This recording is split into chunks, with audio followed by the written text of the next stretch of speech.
Bienvenidos, bienvenidas a Zoom a Vincularte, el podcast, una iniciativa del Instituto Humaniza Santiago y su revista clínica y psicosocial Vincularte. En cada capítulo, nuestros anfitriones Freddy Orellana y Valentina Vukusic conversan con algunos de los autores de nuestra revista, en un diálogo dirigido a terapeutas, operadores psicosociales y todos quienes se interesen en temas de terapia y salud mental. Gracias por escuchar y les invitamos a leer Vincularte.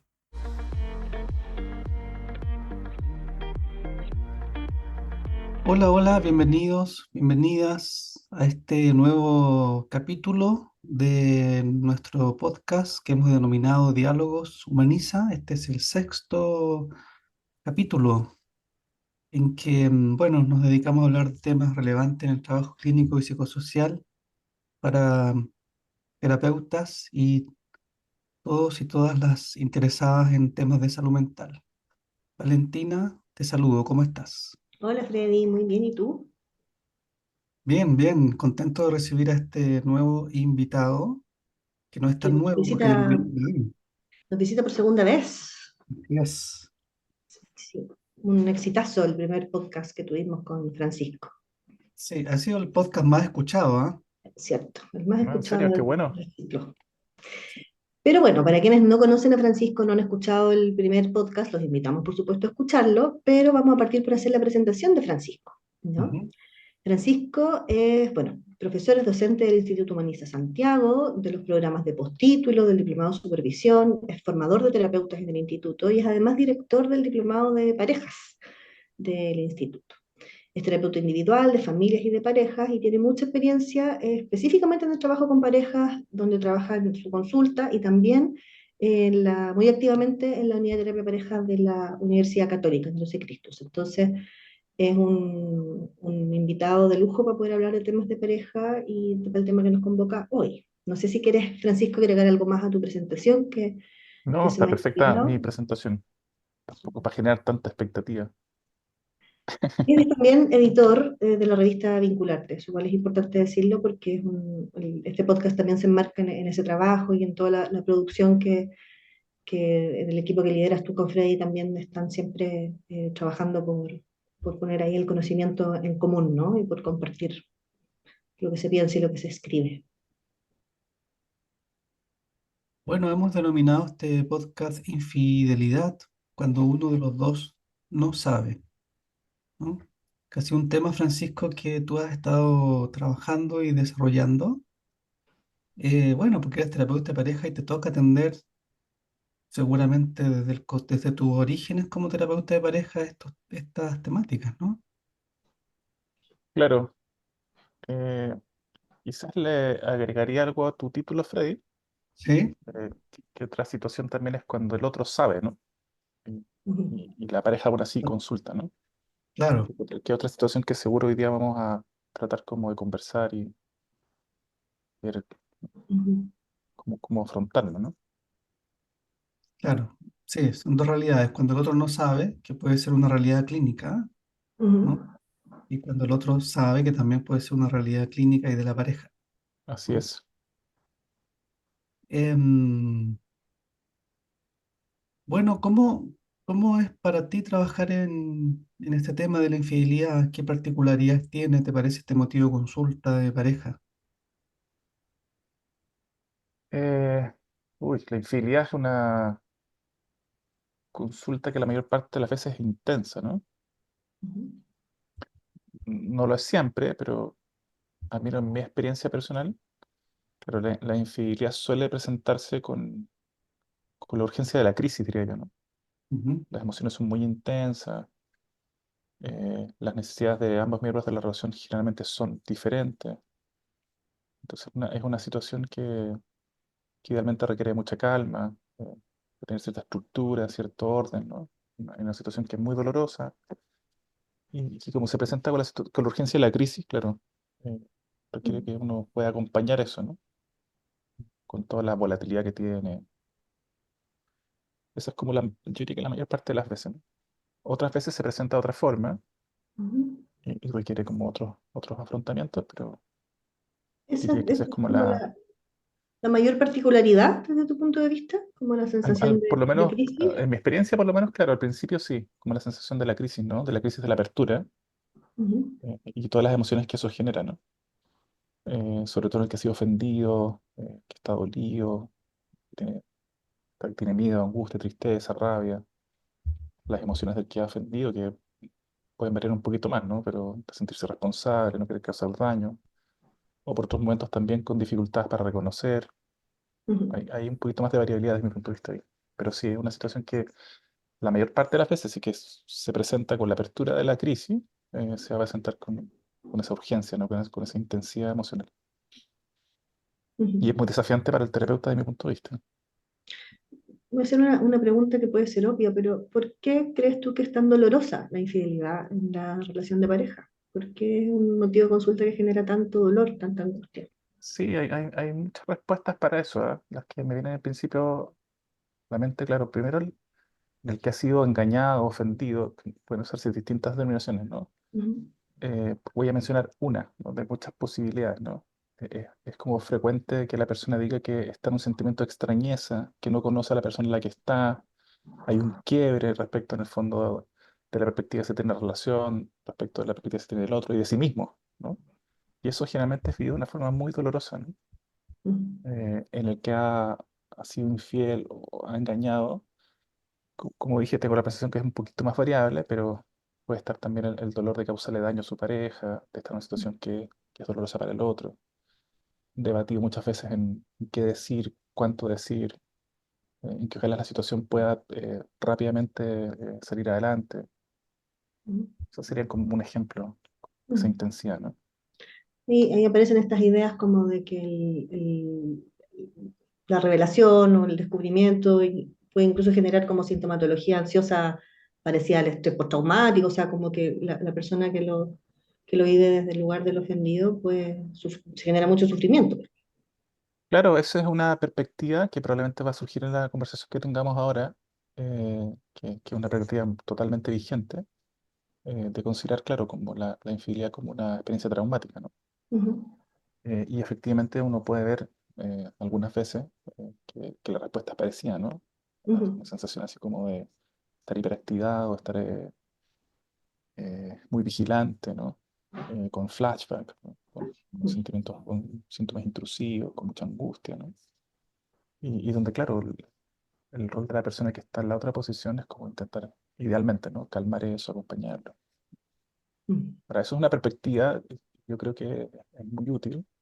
eh, Se trabaja de esa forma una buena ujú. parte de las veces, pero probablemente hoy día vamos a ir con el título de la conversación vamos a ir matizando esa mirada, ¿no? Pero parece que no es la única, ¿no? No, no, no es la única. Ahora, Ujú. es una perspectiva en la que todos los terapeutas de pareja en algún sentido somos devotos también, es muy útil, es probablemente también la que más enseña. Mira, justamente en relación a eso, para que entremos en la conversación de lo que es más, como más innovador desde tu punto de vista, de lo que tú estás expuesto, voy a leer una cita de un libro del 2017 de unos argentinos que se llama Comber y Rugier, en el capítulo de infidelidad. El libro se llama Cómo reconstruir una relación. Y dice lo siguiente. Cuando se opta por no hacerle saber al cónyuge sus sentimientos ambiguos, no puede dejar a la tercera persona, pero tampoco quiere perder a su pareja, se le plantea en este momento que lo recomendable es que cada uno vea individualmente la forma en que quiere continuar. Desde nuestra experiencia, continuar con una terapia de pareja cuando sabemos que alguno de los miembros mantiene una relación paralela es garantía de fracaso. Se ubica al terapeuta en una situación delicada, ya que posee información sobre uno de los miembros de la pareja que está ocultando al otro. Trabajar para recomponer una relación y para salir de la crisis requiere que ambas personas pongan toda su energía y dedicación en reparar ese vínculo. Suena sensato y es como en general el tema pareciera que se ha pensado, ¿no? Como, Sí, es totalmente sensato. eh, ujú, yo creo que efectivamente es la manera que más también eh, se enseña a trabajar en infidelidad. Pero claro, esa propuesta tiene algunos matices que se pueden comentar, ¿no? Eh, exacto. a mí se me ocurren tres por lo menos, ¿no? Claro, la primera tiene que ver, no sé si es la premisa de lo que leíste, ¿no? Yo no conozco la fuente. Ujú, Eh, claro, una es la premisa de la honestidad y la transparencia, ¿no? Ujú, en el entendido que eso debiera ser como un valor, digamos, en la relación de pareja, en la terapia de pareja. La segunda, que creo que está implícita en la cita que leíste, eh, que esa sí me parece que genera, bueno, la primera también es controversial, ¿no? Pero que la ujú, segunda a mí me genera más debate que todavía, ¿no? Claro, que es considerar cuán efectiva puede ser una terapia de pareja, o si quieres una relación de pareja en general, mientras hay una o las dos personas están involucradas en otras relaciones, ¿no? Y cuánta esa energía realmente está puesta en mejorar el vínculo. Esa es una tensión para mí totalmente vigente, eso ujú, también tiene formas de afrontarlo, ¿no? Y la tercera, bueno, no me quedó claro en la cita que leíste si esa información se conocía solamente por parte de uno y no la conocía el otro, ¿no? O sea, ujú, que es otro debate interesante, ¿no? Que es el tema como de la triangulación del terapeuta, ¿no? Y cómo aparentemente un terapeuta triangulado potencialmente podría estar más incómodo o ser menos eficaz, ¿no? ujú. Y creo que eso también es como debatible, ¿no? Eh, en el sentido que, desde mi punto de vista, no necesariamente un terapeuta triangulado no va a trabajar bien. No necesariamente uno va a trabajar bien si está triangulado. Sí, sí, esa es la perspectiva que tengo, Fred, sí. Ujú, El- yo creo que claro, la idea de triangulación obviamente es muy merecedora de la historia de terapia familiar, ¿no? mm, Y cómo uno debería la terapia o en las mismas relaciones familiares como intentar deshacer las triangulaciones, ¿no? ujú, La dificultad que yo veo, que la tomé en realidad de algo que es de Michel Checkman, un texto que para mí es señero en el mundo de la terapia de la infidelidad, eh, es que si uno asume que se trata de una triangulación y por tanto debiera deshacerla, uno se queda en el camino de la confrontación, ¿no? Es Ujú, decir, para ujú, que yo trabaje o para que esto pueda en el fondo persistir como un trabajo conjunto, o la terapia o la infidelidad debería revelarse o debiera terminar, ¿no? Y que es precisamente una de las condiciones muy difíciles de cumplir, po, ¿no? mm, mm, Y entonces ahí, si esa condición no se cumple para romper la triangulación, la terapia no puede continuar en adelante. ujú, Precisamente en el momento, va a decir Michelle Chapman, en donde una pareja o una persona es el momento más en el que se necesita ayuda, ¿no? ujú. claro, Eh, entiendo. a mí me parece que esa propuesta genera una tensión eh, bastante interesante como para, o sea, al menos para repensarlo, ¿no? Ujú. Y no hacer de eso una regla como invariable. Sí, Sí. Por supuesto, tiene algunos matices, seguro los vamos a discutir ahora, van a aparecer. No es que uno se cambie simplemente de regla en el sentido de aceptar todas las triangulaciones, ¿no? Y mm, quedarse ahí como detenido, ¿no? Pero me Claro, parece que eso es pensable, discutible. ujú, No, o no sea, en tiene el una fondo posición así clara, pero es interesante meterse en ese debate. claro. ¿quién pone los requisitos para que la pareja pueda ser ayudada en el fondo? Exactamente, sí, sí. Ahora, si uno lo piensa, eso es extensible a otros ámbitos de la psicoterapia donde uno trabaja, ¿no? Mm, Por ejemplo, en la misma terapia de pareja, otro debate, ahí podríamos tener otra junta, ¿no? Es el mm, tema de violencia, ¿no?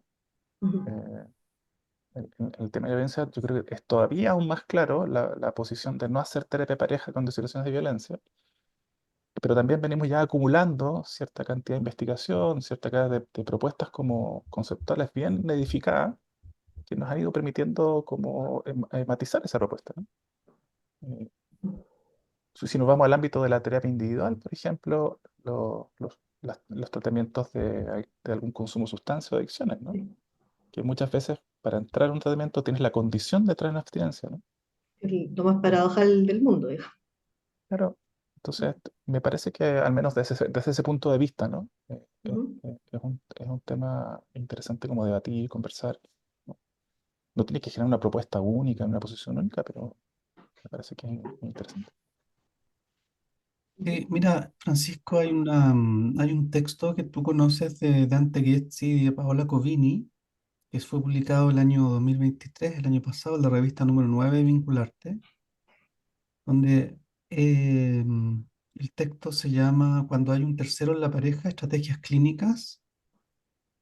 Y ellos plantean que conviene moverse, como lo han solucionado los italianos, digamos, de la escuela, es que conviene moverse en un terreno de seguridad, la que está dada por conocer esta información o buscar conocer esta información, ¿no? Si hay algún tercero. Ujú. Dice- dicen textualmente en el artículo, nuestra lección ha sido hacer la pregunta sobre posibles otras historias en curso. Siempre y en cualquier momento que una pareja nos solicite terapia o consulta. Este enfoque, que podría parecer excesivo, ha dado sus frutos. De hecho, la experiencia nos ha revelado que hacer tal pregunta no solo es útil, sino también revelador. En la base de nuestra pregunta, formulada tempranamente, hay una convicción y con el tiempo se ha arraigado en nosotros. Es imprudente, arriesgado, además de inapropiado y contraproducente comenzar una terapia de pareja en la duda. Conviene moverse con seguridad y actuar a tiempo, ¿no? Lo que ellos siguen planteando después del artículo es que no hacen terapia de pareja, pero hacen algo que llaman un contexto de consulta, ¿no? Es decir, se quedan con la pareja sin necesariamente un motivo de consulta claro, pero acogiendo lo que ellos están buscando, digamos, ¿no? Sin llamarle a eso terapia de pareja, ¿no? Sino que yo creo que es lo que tú estás diciendo en algún sentido, que es estando en la triangulación, pero buscando un poco resolverla en el camino, ¿no? Sí, yo creo que se acerca mucho. Ahora, quizás para efectos de orden de esta conversación que estamos teniendo, para los que nos están escuchando, ¿Mm? Ujú. conviene quizás hacer una pequeña esquematización y voy sobre tu cita, tu pregunta, ¿no? Claro, yo creo que de manera muy simple, cuando uno está en el tema de la infidelidad, se puede hacer como una distinción sencilla entre infidelidades que están abiertas e infidelidades que, vamos a decir, que no están abiertas. Es poco estética mi Ujú. distinción, pero bueno, creo que vale, ¿no?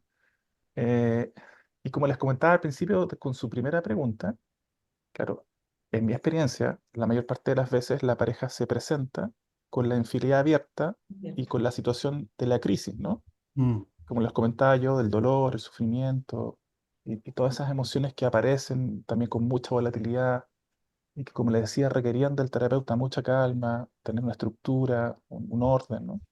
Que eso facilita mucho el abordaje de esa situación. Pero la verdad es que esa no es la única situación, por más que parezca la más típica, ¿no? Ujú. Dentro de la infidelidad que está abierta, uno podría hacer una segunda distinción también muy sencilla, eh, que es cuando la infidelidad está activa y no está activa, ¿no? Mm. Ujú. Y como te comentaba al principio, Freddy, cuando te ampliaba el título de este encuentro, ya es Mm. una situación muy difícil, o más difícil, digamos, para el terapeuta, no estoy pensando en el terapeuta, por supuesto, sin duda para las personas que lo están viviendo, ¿no? Es cuando la infidelidad está abierta y está activa, ¿no? Ujú. Y ahí, en general, eh, desde mi, desde mi modesto punto de vista, arrastramos una tradición eh, en donde la terapia de pareja podría estar contraindicada en esas circunstancias, Mm. ¿no? Me refiero a la infidelidad que está abierta y activa, ¿no? Mm. Esa es una situación.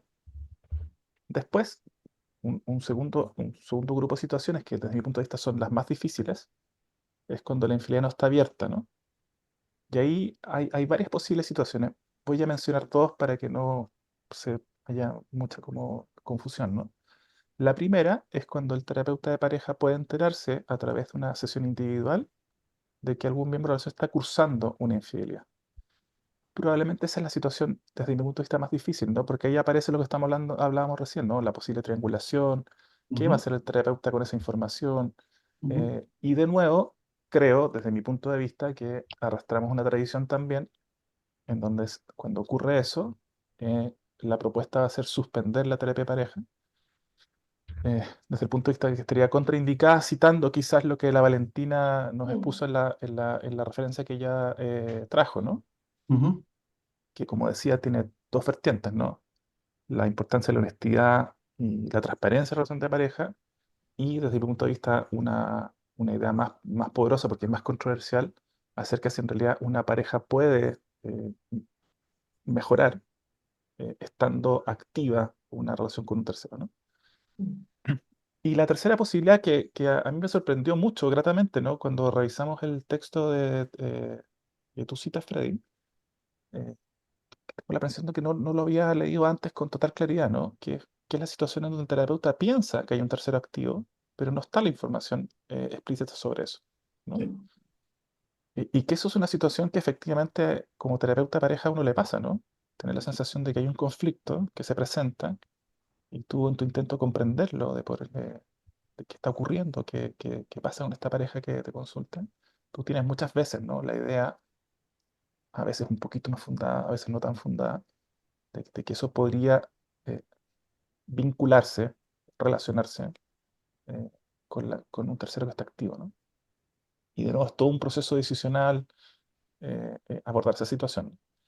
Me parece que el aporte del trabajo de tu cita, Freddy, pero de nuevo, para mí es muy, voy a decir entretenido, ¿no? Porque es poner en controversia algo. Es que ellos respecto de la última situación, que es que ellos pueden tener la convicción de que puede haber un tercero activo, ellos te proponen una prescripción que podría terminarse invariable, como en los años 80 en una etapa de la escuela Milano, Mm, que es que a todas las parejas le van a preguntar mm, directamente, tempranamente, antes mm, de, una vez cerrado el proceso de consulta que los le llaman, que nosotros podemos conocer como el proceso de evaluación, Bueno, sí. le sí. van a preguntar directa y abiertamente a la pareja si es que hay o no un tercero activo. Es una propuesta Mm. interesante. Culturalmente quizás para nosotros es como difícil, ¿no? Eh, pero esa es la Mm, forma en que ellos lo resuelven, ¿no? sí. Eh, Perdona, y ahí uno podría, sin querer, entrar a problematizar algo que puede incluso estar metabolizado dentro de la pareja. O sea, por supuesto, claro, y eso uno no lo sabe, es cierto. claro. Es muy importante tu comentario, Valentina. Sí. Muchas veces, precisamente, quizás las parejas no refieren esa información porque está integrada como parte de las reglas de la relación o son Claro, situaciones que están aceptadas de alguna forma directa o indirecta. claro. Y por eso esas situaciones son interesantes de nuevo de cómo construir formas de afrontarlas, abordarlas, ¿no? Mm, Y ahí, claro, el trabajo de tus citas trae esa propuesta directa, ¿no? Como así, respecto de las dos primeras situaciones, sobre todo de la primera, Freddy, la que yo menciono, ¿no? En relación a que la infidelidad está abierta y activa, ujú, creo que ellos dan un paso, a diferencia de esta tradición que yo creo que ha predominado, como de considerar que hay una contraindicación para la terapia de pareja, ellos dan un paso en el sentido de sostener esa conversación en lo que ellos llaman la fase de consulta, ¿no? Sí. Que es acompañar a esa pareja, donde la infidelidad está abierta y activa, no iniciando un proceso de terapia de pareja propiamente tal, en el sentido como clásico de lo que se podría entender como eso, a intentar dilucidar eh, eh, qué es lo que la pareja quiere hacer, ¿no? ujú, Creo que mantienen una propuesta, digamos, como conocida en relación a que si la información ocurre en la segunda de las situaciones que yo les comento, es decir, que ellos conocen de un tercero durante el transcurso de una sesión individual, que además la hacen de forma también invariable como parte de su proceso de evaluación o de consulta. Ellos ahí son muy claros en decir que ellos prefieren detener la posibilidad de la terapia de pareja y mm, buscan una forma de comunicar eso, ¿no? Y ahí eso calza precisamente con la cita inicial de la Valentina, en mm, relación a que el argumento que está detrás de eso es que es improbable que una terapia de pareja avance hacia el éxito si es que hay una persona que está comprometida también en otra relación, ¿no? Y usan una metáfora, si la recuerdo bien, que es bien clarificadora, ¿no? Que es difícil estar con un pie en dos zapatos, ¿no? Ujú, Y esa sería como la explicación de por qué ellos mm, prevén que el resultado potencial de la terapia no podría ser exitoso. mm. mm, Estoy pensando en esto que decías hace un ratito, Francisco, de que, claro, generalmente las emociones de quien ha sido ofendido tienden a ser más frecuentes y más identificables, pero que las del, comillas, ofensor pueden ser mucho más variables y hay ambivalencia y algo que me acuerdo que dijiste hace poco en una clase que me pareció súper interesante y es que como terapeutas no nos podemos olvidar que el ofensor, quien incurrió en la infidelidad, tuvo ahí también un espacio de disfrute, de conexión, placentero con otro. O sea, Entonces, claro, ¿cómo integrar eso, esas ideas, cuando estás trabajando con una infidelidad activa, ¿no? ¿Cómo compensar de alguna manera estas dos vivencias? No sé si compensar es la palabra, pero cómo poner a circular y a conversar esto que puede ser tan contradictorio entre los dos. Pero si nos vamos a esa primera posibilidad, que es entonces la infidelidad está abierta y está activa, Ujú, claro, quizás en un paso anterior al que tú planteas, hay que identificar bien eh, cuál es la razón de la consulta, ¿no? ujú, Eh, qué es lo que la pareja espera del contacto con el terapeuta específicamente. No necesariamente es, y eso ha sido una sorpresa para mí, ujú, que la pareja diga, sobre todo que está en posición de la ofensa, que diga que yo quiero que él termine esta relación, la otra relación, ¿no? No necesariamente eso es así, ¿no? ujú, A mí eso mm, me ha sorprendido mucho porque, bueno, uno tiene también como sus creencias, sus maneras de ver las cosas, ¿no?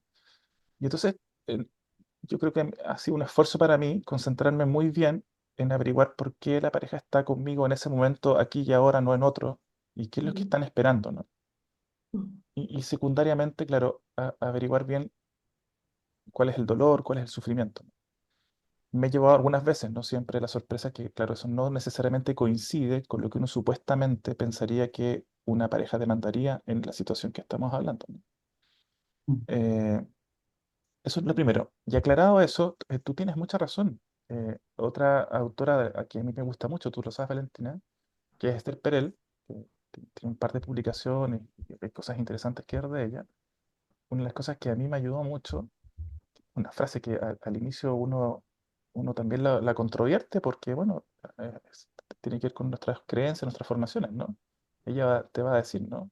La mayor parte de las veces la infidelidad es una experiencia positiva para quien la comete, ¿no? Aunque ya cuando digo comete tiene un tono como de un ujú, valor, ¿no? Pero para quien la realiza, ¿no?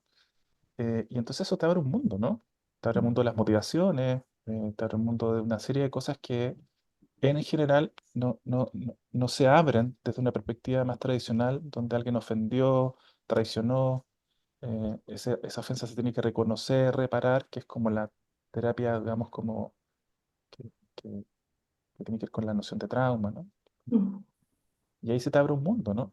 Y, ujú, y ahí, es- si es que la pareja acepta mantener la situación en evaluación, en consulta, como el texto que menciona Freddy, uno puede facilitar encuentros individuales, un enfoque flexible, donde uno va sobre esas temáticas, ¿no? ujú. No solamente sobre la honestidad, la transparencia, la traición, la necesidad de confrontar y terminar ese vínculo, ¿no?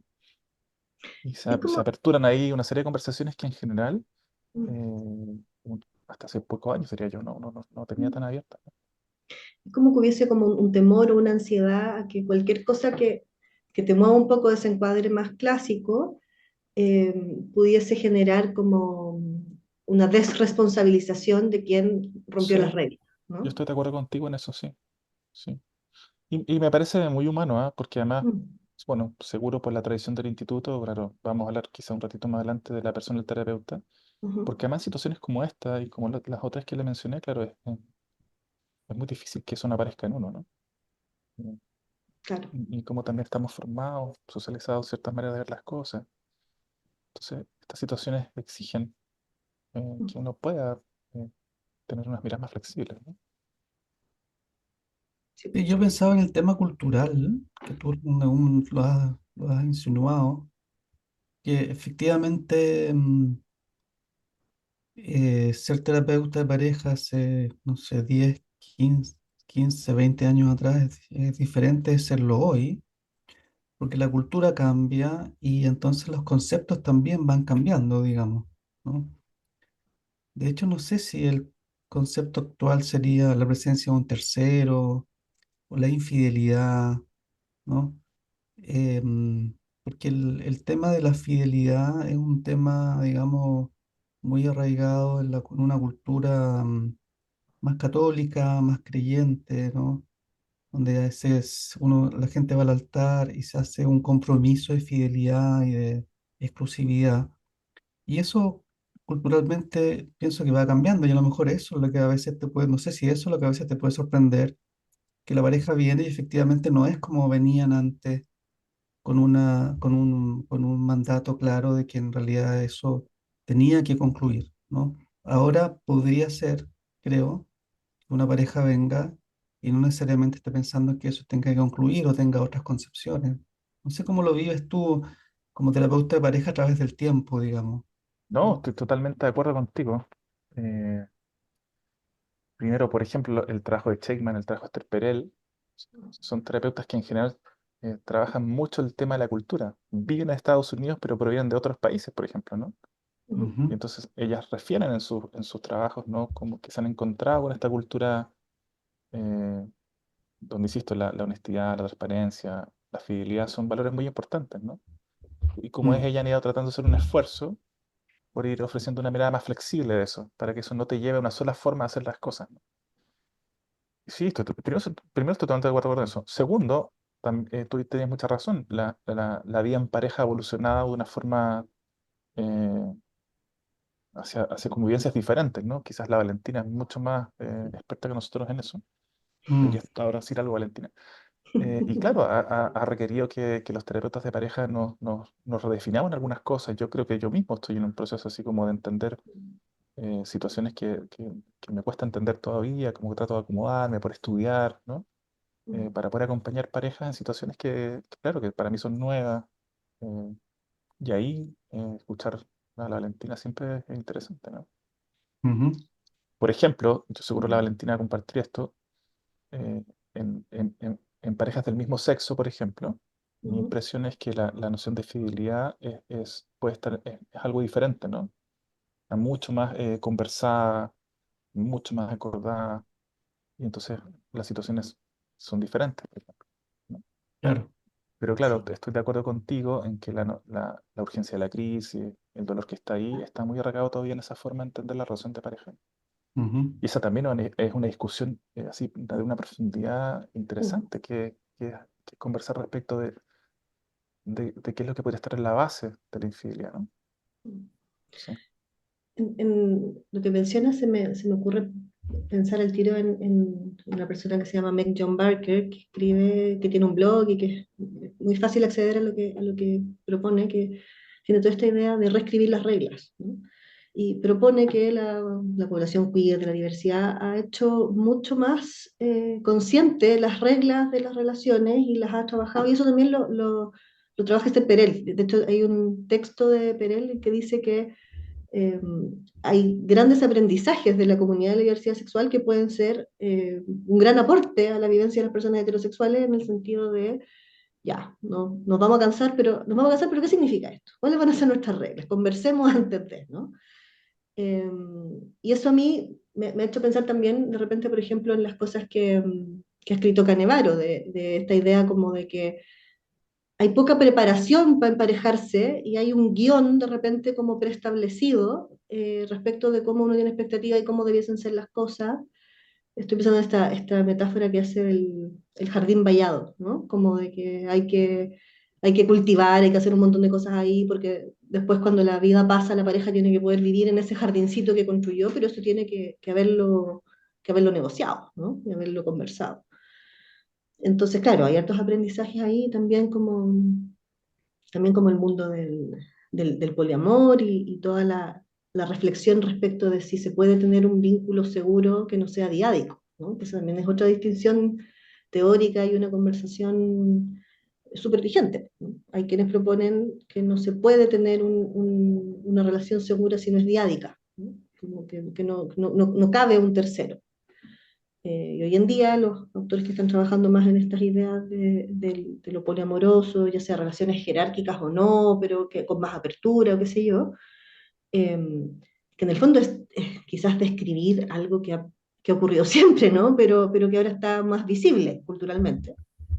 Eh, si se puede sentir seguridad en el vínculo de pareja cuando hay otros involucrados, ¿no? Como es posible un vínculo seguro no diádico. Una pregunta. mm. Para que tampoco haya una respuesta a priori, ¿no? Para que tampoco debiésemos tener una... O sea, lo que es, bueno, Eso quizás nos desvía un poco del tema que nos convocó hoy día, pero vale la Mm, pena una reflexión. Claro, Esther Perel, en, en- en su libro Inteligencia Erótica, básicamente, también lo hace en su libro, ha sido traducido como, creo que el dilema del amor, no me acuerdo bien. el dilema de la pareja. El dilema de la pareja, gracias, Valentín. Eh, Cita el trabajo de Stephen Mitchell, que es un psicoanalista relacional, ¿no? Que publicó en sus últimos años, está en inglés, no me acuerdo la traducción exactamente, pero es algo así como si el amor puede perdurar, ¿no? Ujú, Y yo creo que de lo que he podido yo tener la oportunidad como de revisar, l- la idea de la tensión entre seguridad, compromiso y, y libertad, autonomía, es la creo que más me ha ayudado en los últimos años a entender ujú, la infidelidad, ¿no?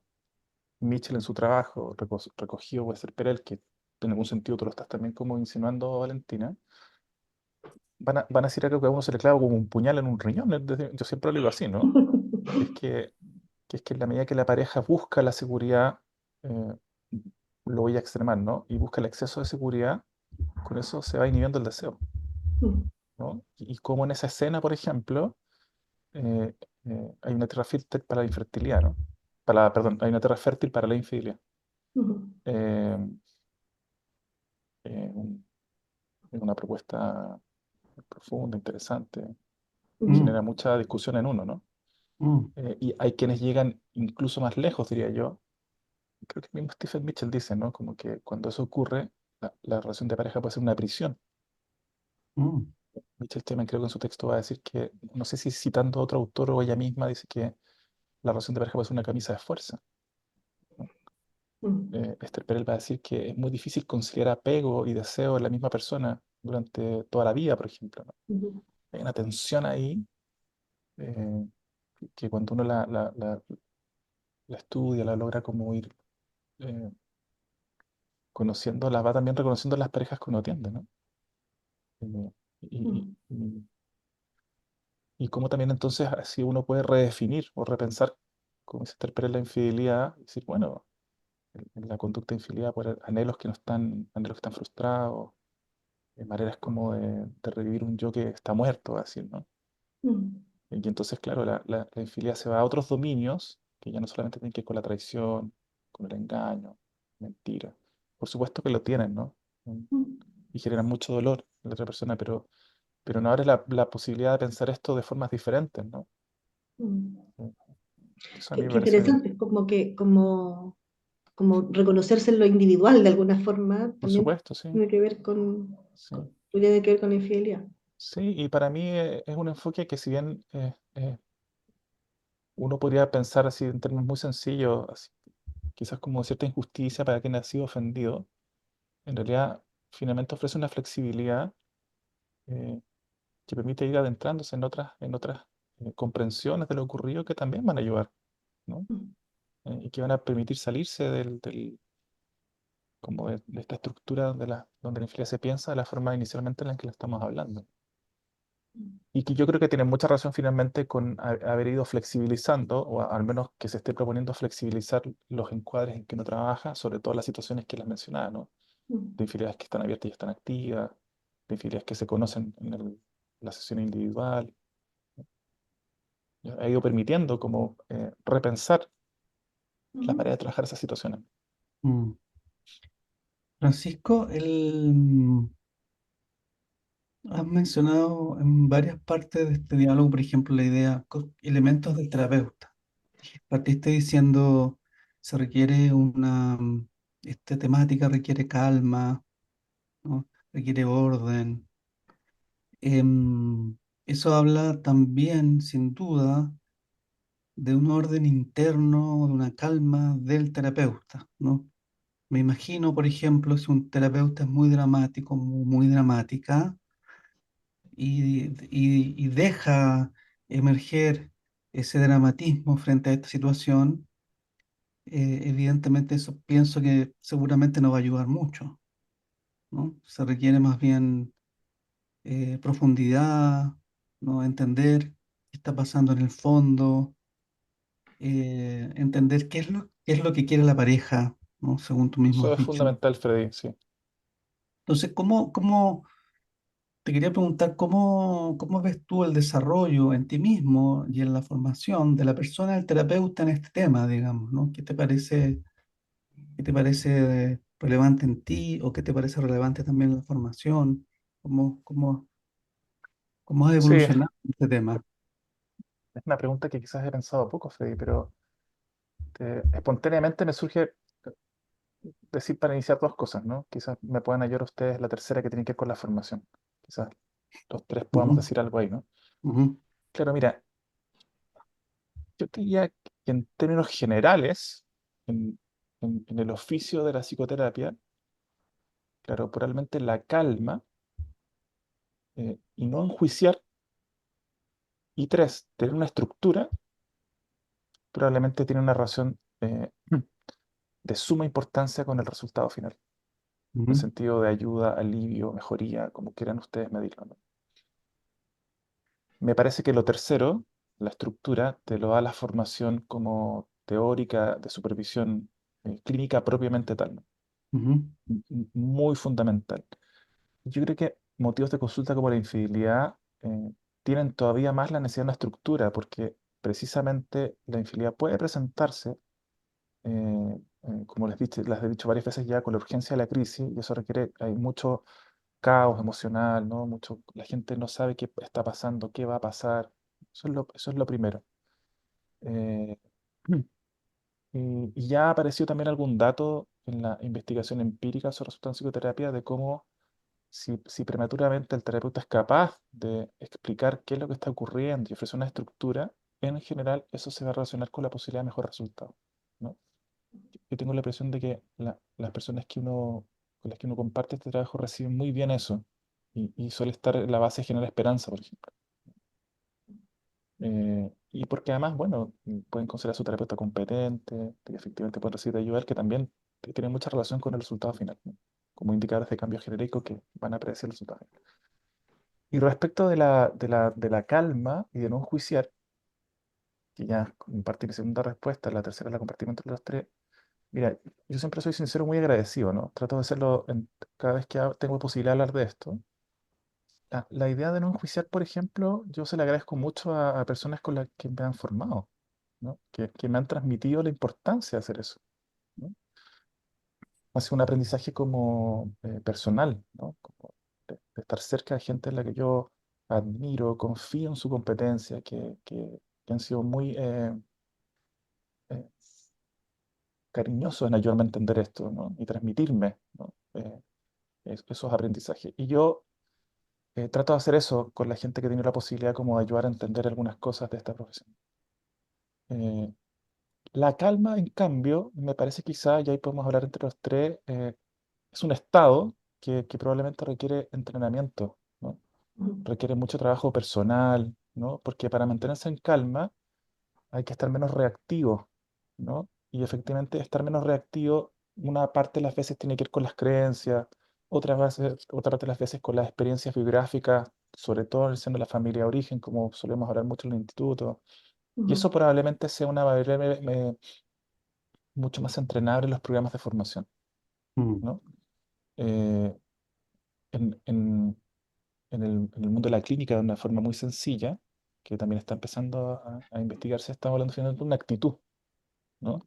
Y cómo la actitud del terapeuta tiene una relación, es una estrategia muchas veces, ¿no? Y tiene que ser una actitud también que se acomoda flexiblemente a las circunstancias, a los modos de ser de las personas con las cuales uno trabaja, ¿no? Pero yo creo que en situaciones de infidelidad, la estructura, no enjuiciar prematuramente y mantenerse en calma son cuestiones fundamentales para que tú puedas ser una fuente de apoyo y ayuda, ¿no? ujú, Por el contrario, si tú estás muy reactivo, si tú enjuicias muy prematuramente, si no tienes una estructura, claro, probablemente la terapia viene al desvío, ¿no? Eh, mm, otra forma que me ha ayudado, y con eso ya les pregunto a ustedes para que ustedes también puedan comentar esto, yo he aprendido también los últimos años a preguntarle a las personas que atiendo, al final del proceso, por ejemplo, si el proceso ha sido exitoso o beneficioso, qué es lo que más les ha ayudado, ¿no?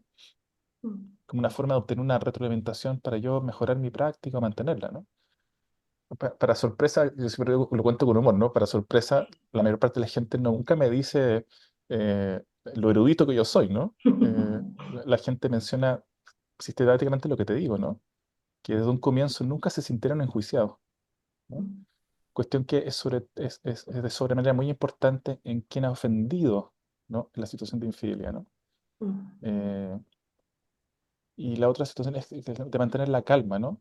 De estar tranquilo, de transmitir que esto se pueda conversar, de que hay una esperanza que esto salga adelante, ¿no? Que yo creo que es muy importante para que las parejas que quieran estar juntas, que tengan el deseo de seguir adelante a pesar de lo que ha pasado, eh, tengan esperanza que eso es posible, ¿no? Pero bueno, yo creo que ustedes ahí saben más que yo respecto a cómo esas cosas pueden entrenarse, ¿no? Me refiero como a esa variable. Lo que hacemos en el instituto es una cosa que yo creo que es importante en el sentido de, no solo de revisitar, sino que de revisar con la familia de origen los momentos, digamos, que han sido significativos y que el terapeuta siente como una afectación personal, ¿no? Eh, Eso por un lado, y por otro lado, eh, relevar los recursos, ¿no? Reconocer los recursos que se han extraído en la propia familia de origen, ¿no?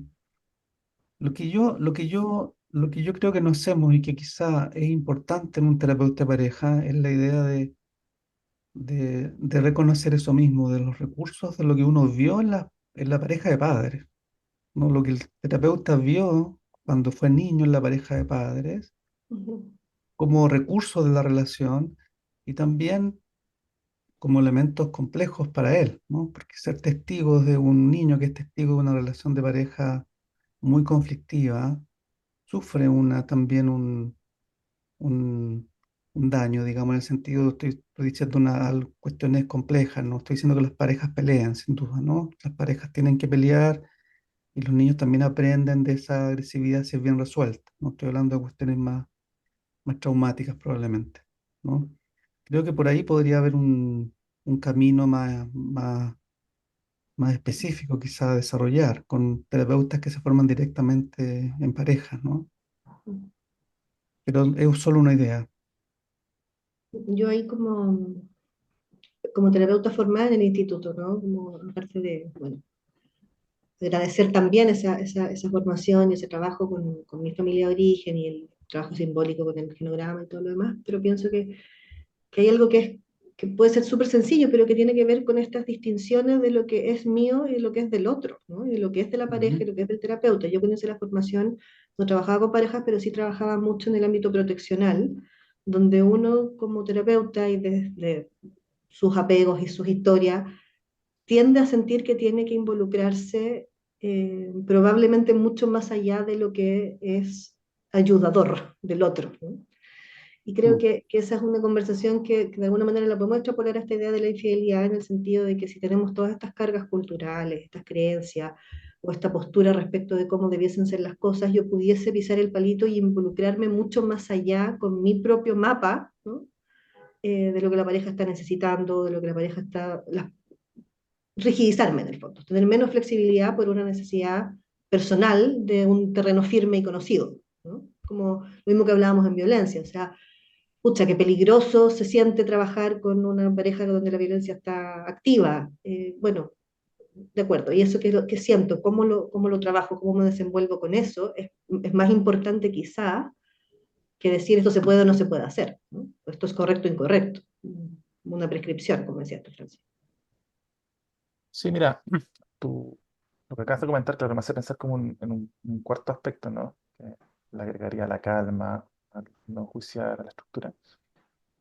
Y el tema de las creencias, ¿no? Probablemente las creencias como que influyen en cualquier eh, dispositivo de terapia, ¿no? A veces tiendo a pensar que la terapia de pareja alcanza su máxima expresión, ¿no?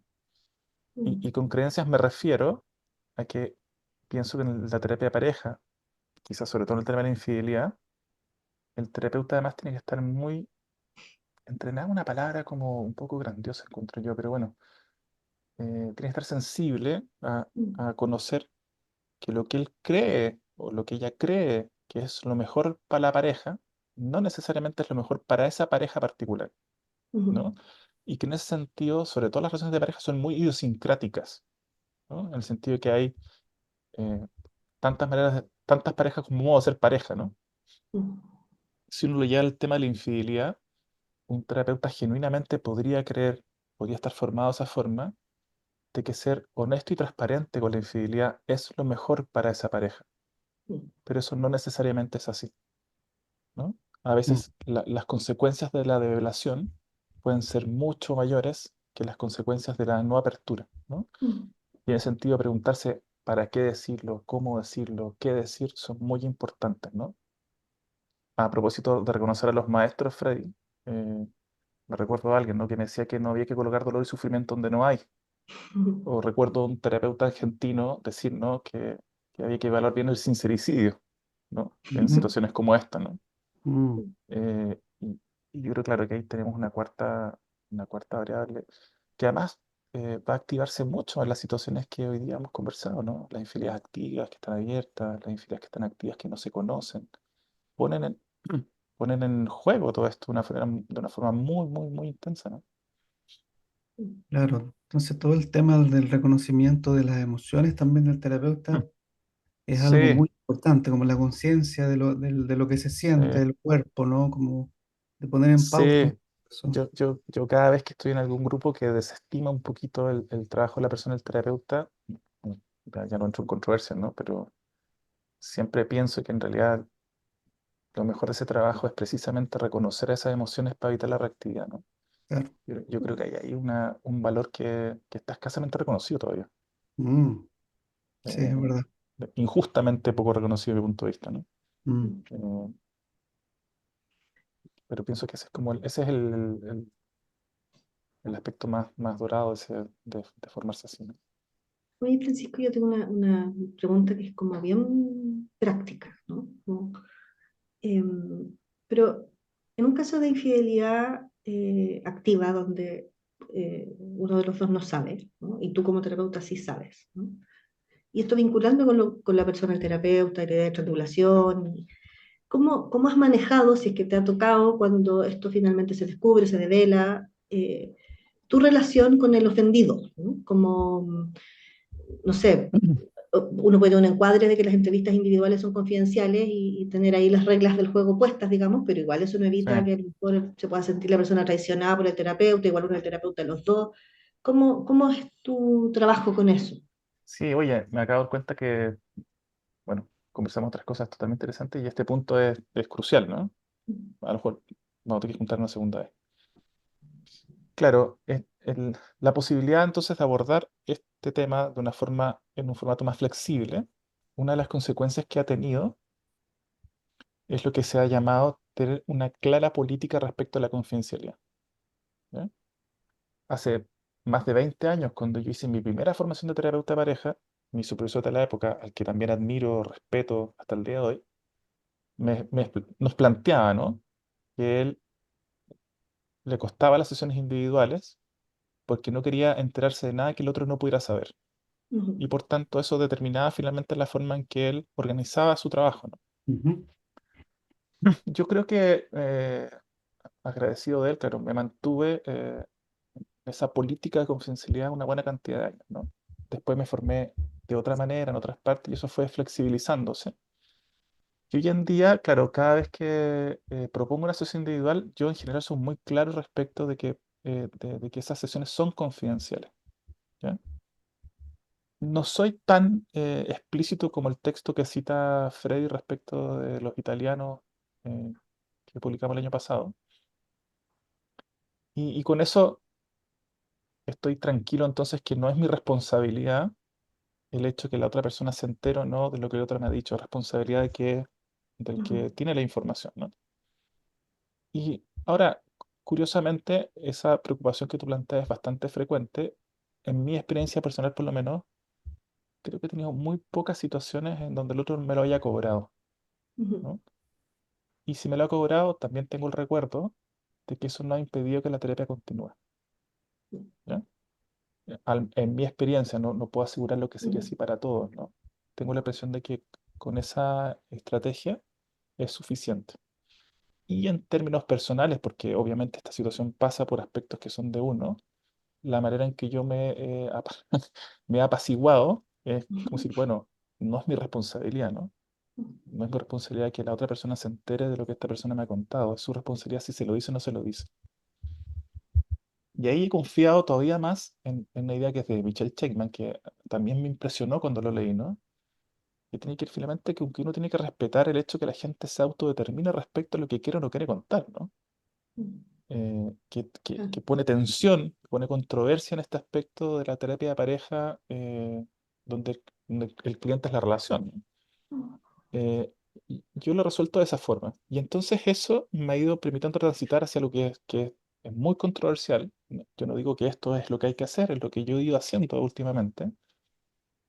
Que es que entonces, para resumir y poder como darle una conclusión práctica al encuentro, en las infidelidades que están activas y están abiertas, yo tiendo a quedarme, si es que la pareja tiene un pedido en esa dirección, tiendo a quedarme en lo que se ha llamado una fase de consulta, evaluación. Yo no suelo llamarlo de ninguna de las dos formas, ¿no? Me quedo con la pareja en ese espacio, intentando acompañar que las personas puedan resolver algo, ¿no?